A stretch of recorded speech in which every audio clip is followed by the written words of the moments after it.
അങ്ങനെ നമ്മുടെ ആ ഓമയ്ക്കയൊക്കെ പഴുത്ത് ഇതാകണ്ട അത് സൂപ്പറായിട്ടില്ലേ ഓമയ്ക്ക പഴുത്ത് ഉണ്ടോ? നല്ല ഓമയ്ക്ക കേട്ടോ, നല്ല എനിക്കിഷ്ടപ്പെട്ട ഓമയ്ക്കയാണ്.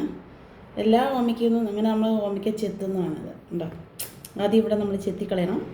പിന്നെ ഇതുണ്ട് പിച്ചാത്തി കൊണ്ടാണ് ചെത്തുന്നത്, അല്ലാണ്ട് മറ്റേ അതൊക്കെ ഉണ്ട്, എന്നാലും വേണ്ടില്ല, നമുക്ക് പിച്ചാത്തി കൊണ്ടാണ് ചെത്തുന്നത്.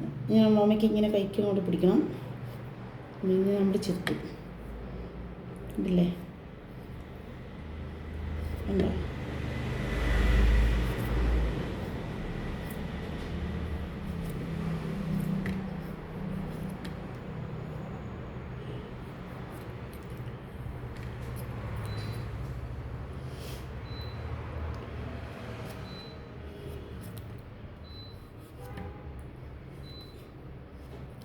ഇത് നല്ല രസമുള്ളൊരു ഓമയ്ക്കയാണ്. നമ്മൾ സാധാരണ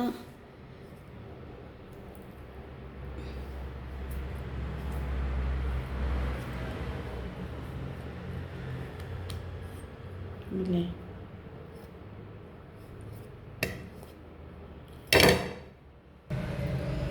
അതല്ലേ കുരുണ്ടോ, അതിനകത്ത് കുരുണ്ടോ? ഇതൊക്കെ വിളഞ്ഞ് പഴുത്ത ഓമയ്ക്കയാണ്. ഈ കുരുവാണ് നമ്മൾ വെറുതെ ഇട്ടാലും മതി. ഇത് വെറുതെ കിളിച്ച് വന്നത് കേട്ടോ, അത് നമ്മൾ നട്ട് കിളിച്ച് വന്ന ഓമയ്ക്കൊന്നുമല്ല.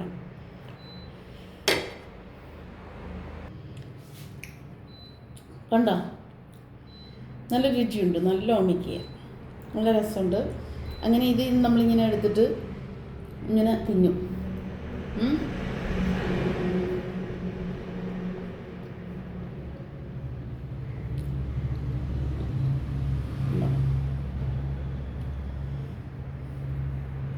നമ്മൾ വിഷമൊന്നുമില്ലാത്ത ഓമയ്ക്ക ഉണ്ടോ, കുപ്പയ്ക്ക് കിളിച്ച് വന്ന് ആരും നടാതെ ഇതുപോലെ കുരു വീണ് കിളിച്ചിട്ട് ഒരു വളവും ചെയ്യാതെ വന്ന സാധനം ആയതുകൊണ്ട്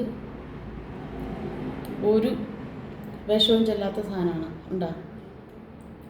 ഇങ്ങനൊരു വളവും ചെന്നിട്ടില്ലല്ലോ. ഇതേ നോക്ക്, ഇങ്ങനെ എന്നിട്ട് അത് ഇങ്ങനെ തിന്നണം.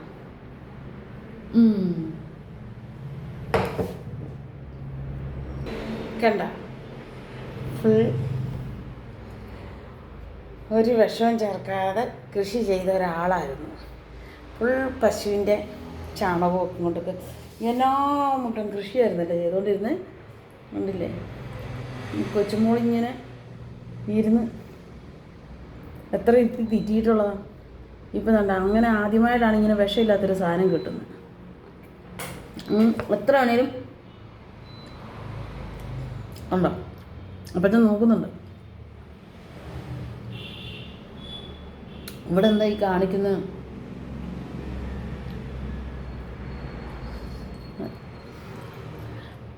അപ്പം ഞാൻ ഇങ്ങനെ വിചാരിക്കുകയാണ്, ഓമയ്ക്ക ഇഷ്ടമില്ലാത്ത ഒരാളായിരുന്നു ഒരു കാലം വരെ. ഈ ഓമയ്ക്ക ഞാൻ തിന്നിട്ടേ ഇല്ല, ഇങ്ങനത്തെ സാധനമല്ലേ. അപ്പം ഞാൻ ഇപ്പോൾ എന്ത് ചെയ്യുക, വലിച്ചിങ്ങോട്ട് കേട്ടില്ലേ, എത്ര എണ്ണ തിന്ന്. നല്ല ഓമ അല്ല, പ്രത്യേക രുചിയാണ്. ഇതിപ്പോൾ ഇത്രയും പഴുത്ത് പോയതുകൊണ്ടാണ് ഇത്ര ചെയ്തത്.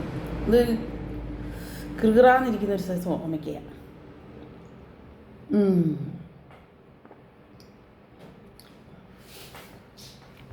നല്ല ഓമയ്ക്ക.